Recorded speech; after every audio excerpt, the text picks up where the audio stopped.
welcome to Mock the Week. I'm Dara, Briain. Joining me this week are Ed Gamble, Kerry Godliman and Glen Moore, Milton Jones, Hugh Dennis and Rachel Parris.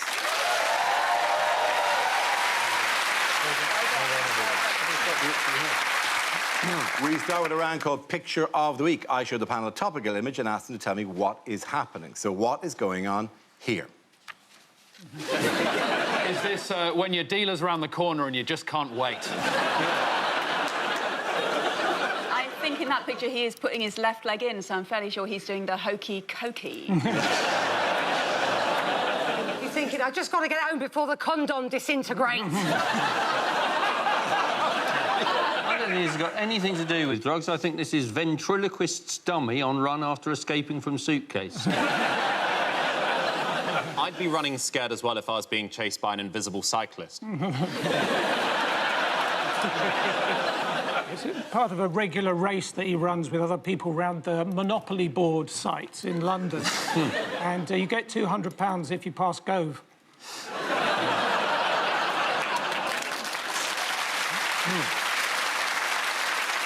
That is the face of a man who's waited in all day, and then there's a sorry we missed you slip on the map. I can run forever, me. I can run forever. I can run forever, me. I can run forever. Has he got a sponsorship deal with Adidas where they pay him to not wear their clothes? Is it Michael Gove misunderstanding when someone said there was a crack in the pavement? Oh, beautiful.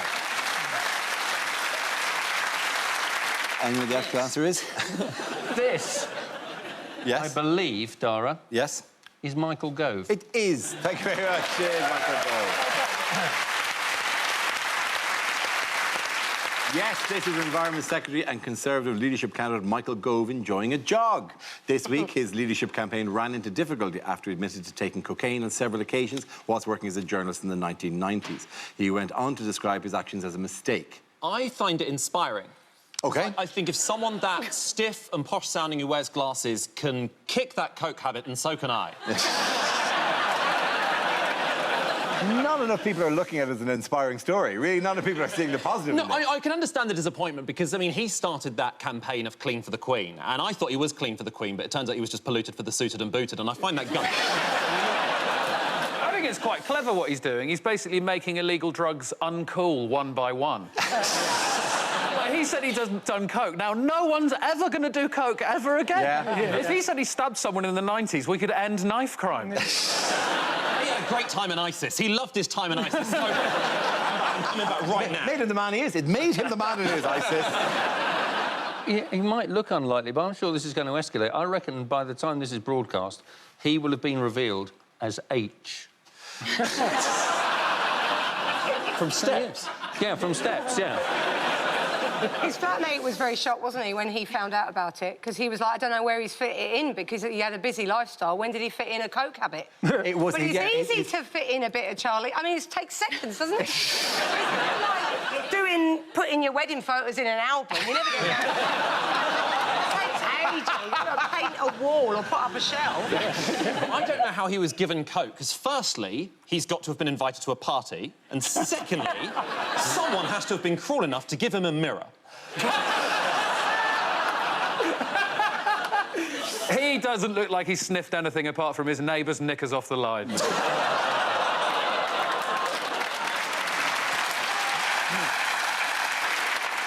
At the point where Michael Gove is worried that his political career will be ended by these revelations, our general tone is, you didn't. You didn't. Like, you didn't. You didn't know things you did. So, therefore, it was all for nothing. It was quite a revelation to me that I have less experience with illegal substances than Michael Gove. I have never felt more white in my life. And I've been to a farmer's market to buy organic cider. He's really worried, isn't he, about... Or at least people have said that he might not be allowed into America because he's done it. Yep. As if he sends a delegation to America, the rest of them fly direct to Washington, and he's going to be in Tijuana trying to get over the wall. And whilst he's there, he might pick up a bit of stuff. Yeah, no. going to work, is it? I like that you said, to try and get out of it, you said, but it was 20 years ago. Like, he was 31. That 20 years ago thing, like, doesn't work as you get older and older. Like, imagine the Queen saying, it was 20 years ago. Like, Liz, you were 73. Yes. You should never have been at that illegal rave. I think the biggest drugs revelation from the Tory party is that Theresa May wasn't pilled up when she did that dance. A lot of leaders have used drugs, and like Hitler, he sniffed marker pens.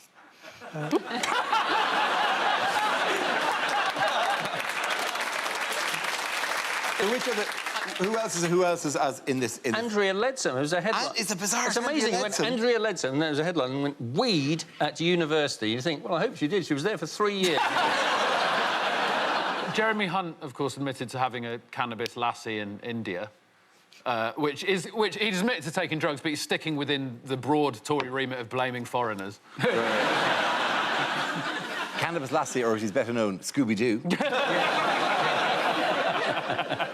I think that's great. I just came up with that. I'm really happy with that. The more you think about it, munchy, wah, wah, wah, wah.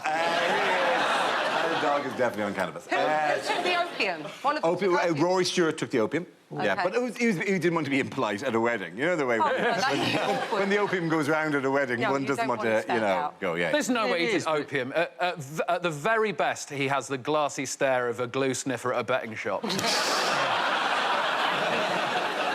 And they're almost cliches. The first is, yes, it had no effect on me. Yes, I took it, but it had no effect on me. Yeah. They all go, none of these are... And you kind of wonder, how did the drugs catch on? Because they clearly don't seem to work. I mean, why have they become so popular, given that it seems to have no effect? Like, you're just thinking, you're doing it wrong then. It's just yet another thing that you're inept at. Yeah. Boris Johnson was the best. He's admitted to nearly taking cocaine, but sneezing at the last second and blowing the cocaine everywhere. Even when he tries to be edgy, he somehow ends up as Mr. Bean. Where he goes, well, I nearly used a sex worker, but just at the last minute I slipped and my head got stuck in a turkey. Who was Matt Hancock also been at cannabis use this week? It's like a massive AA meeting. But the cannabis use can't have led to this design choice at his launch. I mean, this is ridiculous.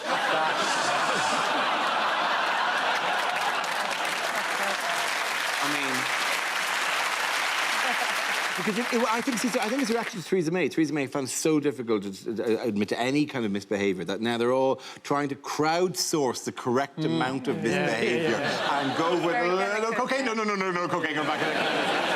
And pound seems like the safe amount of misbehaviour to say 20 years. Do you think someone's going to really overshoot it, like Dominic Raab's just going to go, I killed a boy!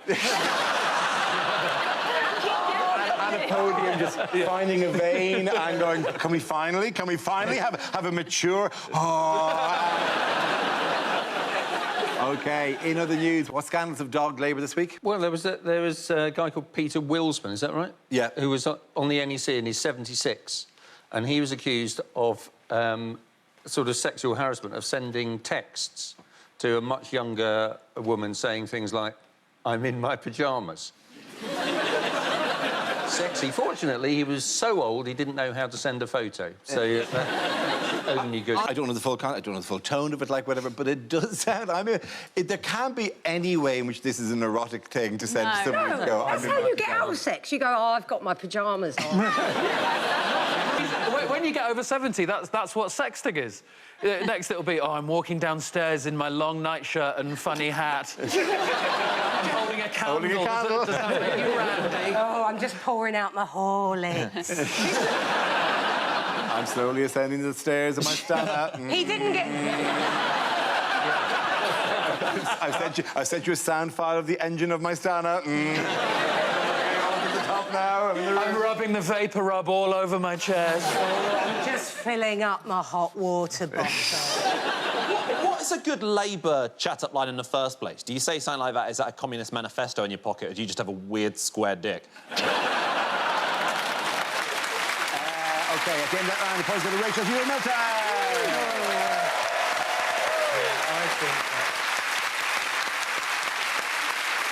Now we play a round called Blow, Blow, Blow Your Vote. This game Involves Glen Moore and Milton Jones. If you could make your way to the performance area, please. This round is the stand-up challenge. I launch the wheel of news, and wherever it chooses to stop, one of our performers must step forward and talk about that subject.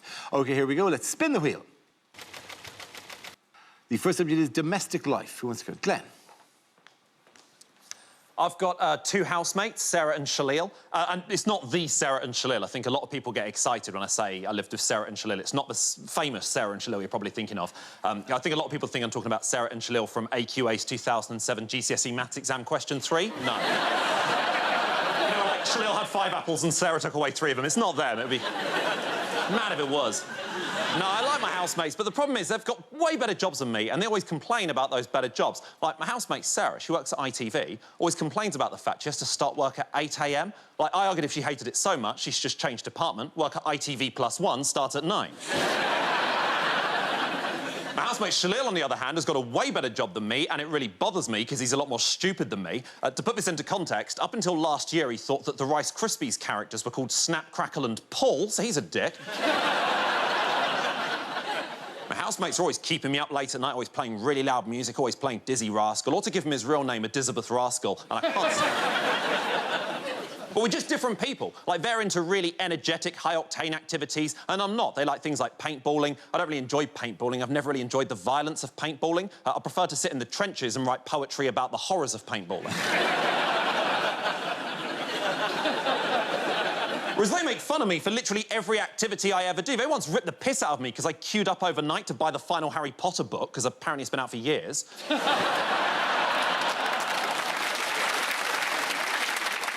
We got kicked out of our flat a few years ago, and it was a nightmare. I remember saying goodbye to my housemates for the final time. I said goodbye at a train station, then we all went our separate ways. Sarah departed Paddington on a train leaving at 65 miles an hour. Shalil departed one on...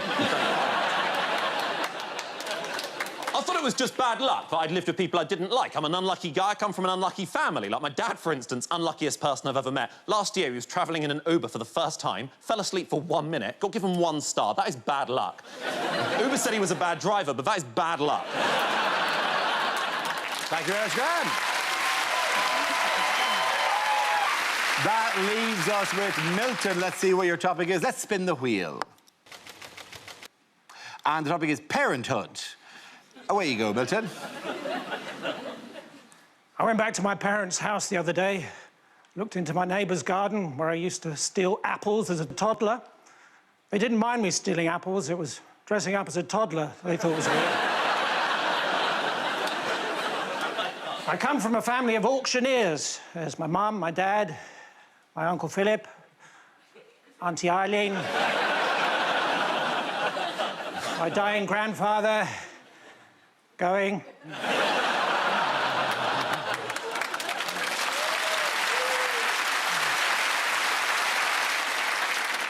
I said to my dad, I keep making mistakes. He said, you're talking to the wrong person. I said, oh, no, not again.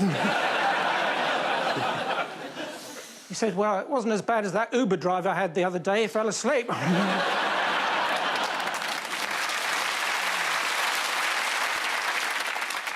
So Calvin Klein's mum has labelled everyone else's pants.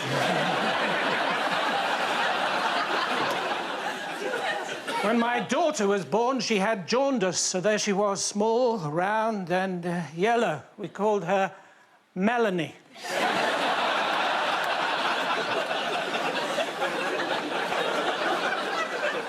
Apparently, I didn't even turn up to one of my own children's christenings, according to one of them, who shall remain nameless. Thank you very much, Milton. Very good. Okay, lads, the points go to Glen Moore. Well done. Woo. Our next round is called If This Is the Answer, What Is the Question? On the board are 6 categories. Rachel, which category would you like? I'll take a gamble on sport, please. All right, Gran, you're going to try sport. OK, the answer is about 1 million. What is the question? Is it how many emails do I get from Groupon every single day? Is it how many times a month does my exaggeration club meet?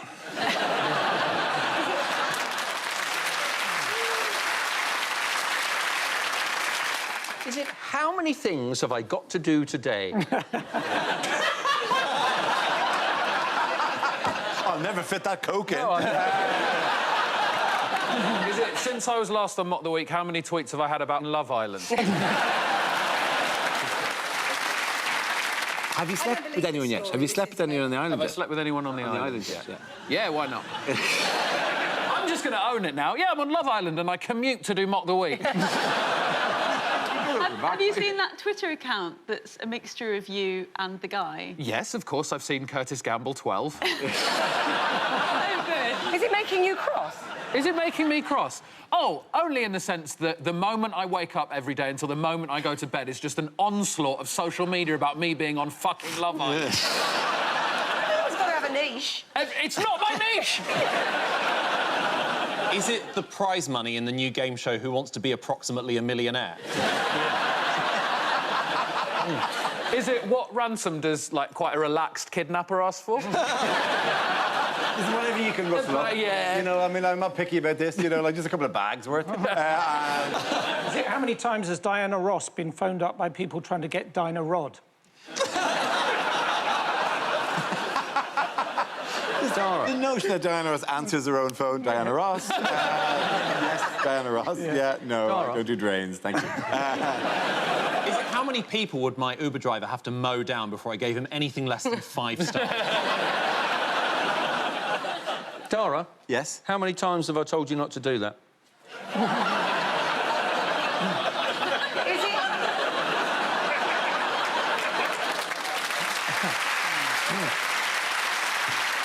Is Hugh, I'm in my pyjamas. Is it how many times we can look forward to everyone mispronouncing Jeremy Hunt's name over the next year?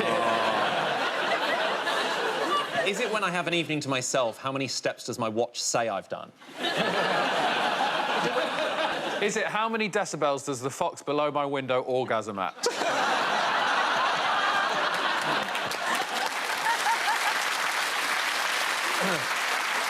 There's a real tone to it as well, isn't it? It sounds like it's saying Ed. I'm thinking of you on Love Island.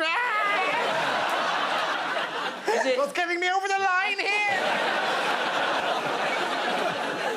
Does anyone know the correct answer? How many people have been buying tickets for the Women's World Cup? Absolutely right. Thank you very much, Kerry Godliman.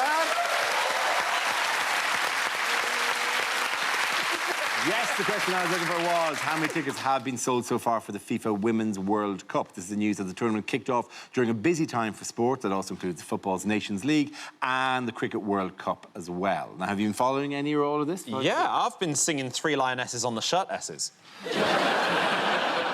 It's very early in the tournament, isn't it? We've only extremely played early, one game, haven't we, against Scotland. We've got 6.1 million viewers, which is great. So they're the lionesses. Yes. Do they change the badge? Do they do it like Disney do and just put eyelashes on the lion? I used to go out with a girl years ago who had a great big green top and big gloves, and I took her home to see my mum, and she whispered to me, "She's a keeper."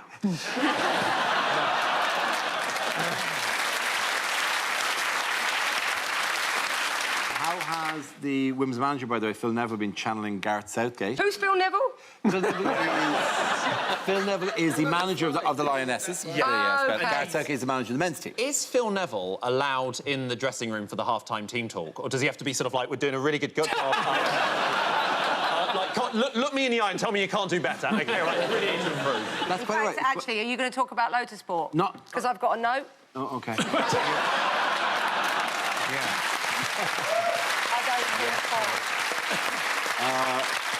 Dear Sarah, please excuse Kerry from talking about PE. Unfortunately, she doesn't understand it. Thanks. Mrs. Kerry, bracket, Kerry's mum. May I?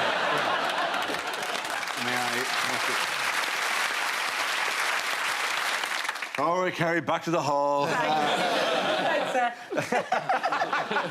I can't really imagine a Phil Neville motivational talk to any extent. He's got all the authority of me going, can we all move down inside the train carriage, please?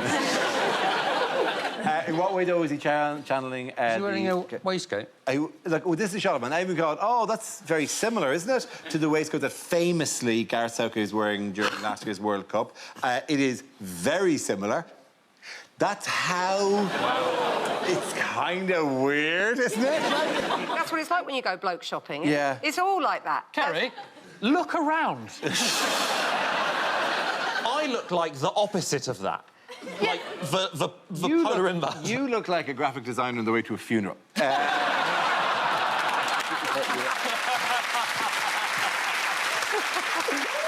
I think it would be nice if we stopped focusing on what the men are wearing and actually maybe listen to them for a change.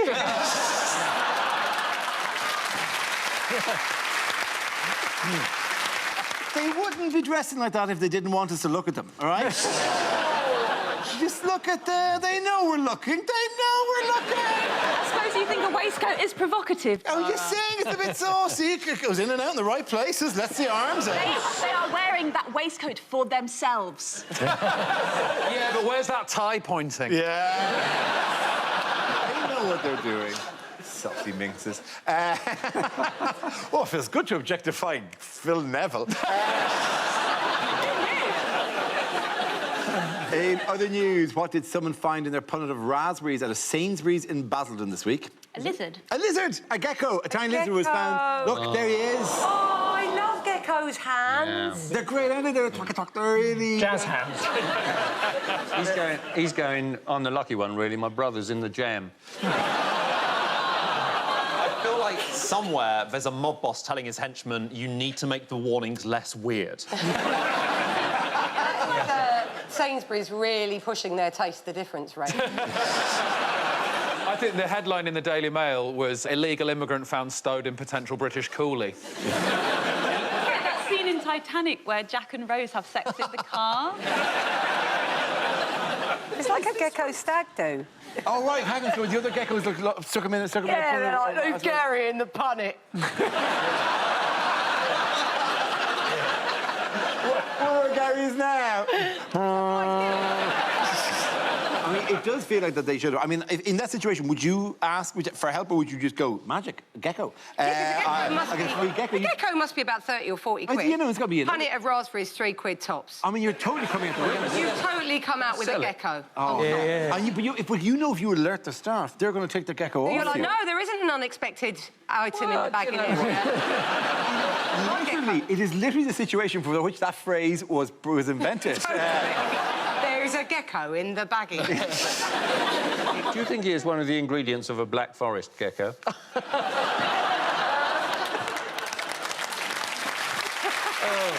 Tremendous. Sometimes I surprise even myself. Kerry, under her breath, just went, masterclass. Okay, again, get round the punch of the Glen, Kerry.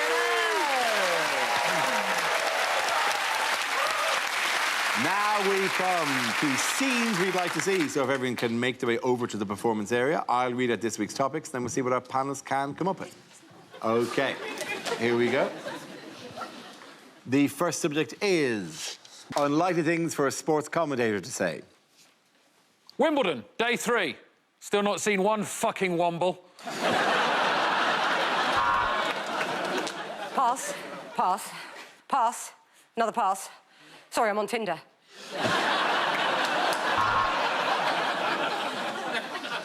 Welcome to coverage of the first ever Willy Wonka Olympics officiated by the umpire, the lumpire and the dumpity-dumpire.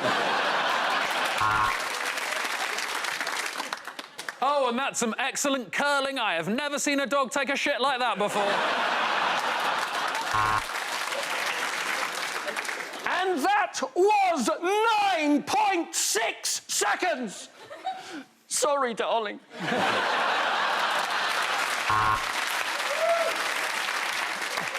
There is Hamilton. Hamilton is driving at 180 miles an hour. This is not the musical I expected. Welcome to the Tour de France, presented by Francis Della Tour de France. And now it is just Mo Farah against the clock, which doesn't seem fair. It doesn't even have legs. It is just a clock. And he's gone down in the box. Fair enough, it is her birthday. Well, after arriving at the wrong nation, England believe they have now arrived at the correct one. They think it's Moldova. It is now. And welcome to our 5th day at the Oval today. Don't it go on? And that's a clean entry, very little splashing and a lovely flick at the end. This really is the most impressive urine sample I've ever witnessed. Well, you have to hand it to relay runners, don't you?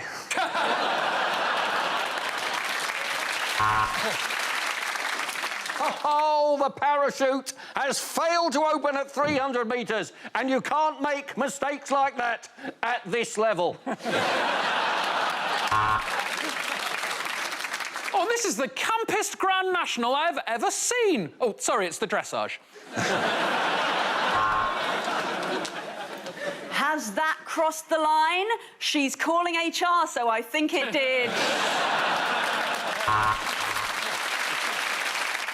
Oh, and he scored! What a weekend Michael Gove is going to have. The next topic is unlikely lines from a romantic novel. I know I promised you fellatio for your birthday, she said, but they didn't have any, so I got some vermicelli. Ever since our night of passion, I've burned for you, she said. Desire, he asked. No, cystitis, she said. Turn the light off, she said. What about all the boats? Said the lighthouse keeper.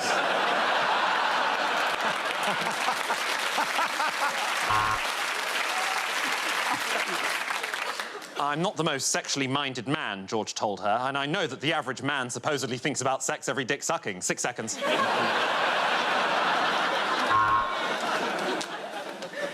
Be mine. Had you heard right? No, he said. B minus. This essay is shit. Anastasia Steele stood in front of Christian Grey, dressed as a mummy. Oh, I'm sorry, she said. I thought you said you were into bandage.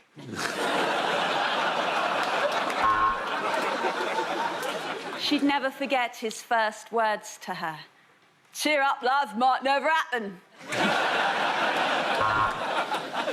He gasped as her hair cascaded down. Well, it was February. Who waxes in winter? Carry me upstairs, she said.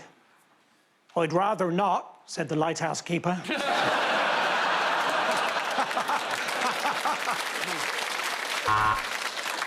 Simon sidled across the nightclub floor and used the one chat-up line he knew always worked. Did it hurt when you fell from heaven? Lucifer!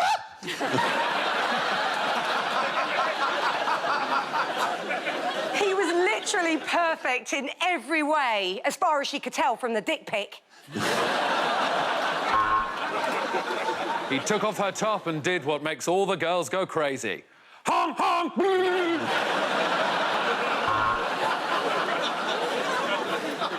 I wish I knew how to quit you, said Michael, honking another massive line of cocaine. Our relationship is on the rocks.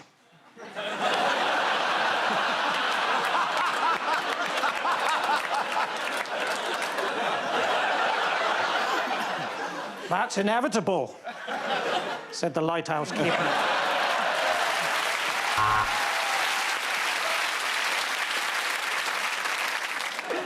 She felt the stranger's hand slide round from behind and gently cup her breasts. She's a double 38G, Barbara! We're gonna need the mega cut!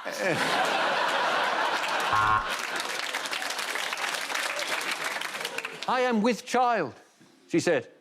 Yeah, but you're not actually a child, so it's still full fare.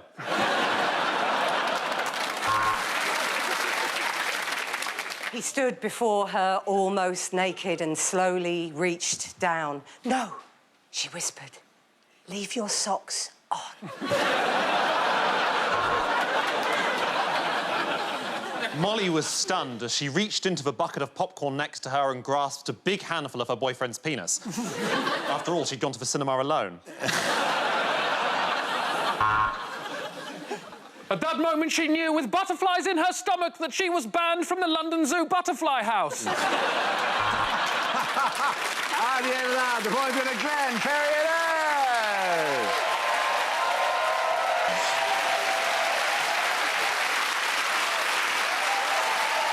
And that's the end of the show.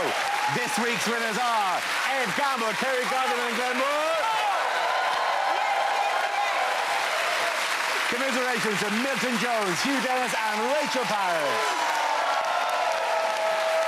Thank you for watching. I'm Dara. Good night. Well, what would Malcolm Tucker make of the news? Watch all 4 series of The Thick of It on BBC iPlayer now. And Ramesh reviews the big stories of the week, and he's not alone. The Ranker Nations, Sunday night at 9 here on BBC Two. And catch last weekend's episode at 11:15, straight after Newsnight, next.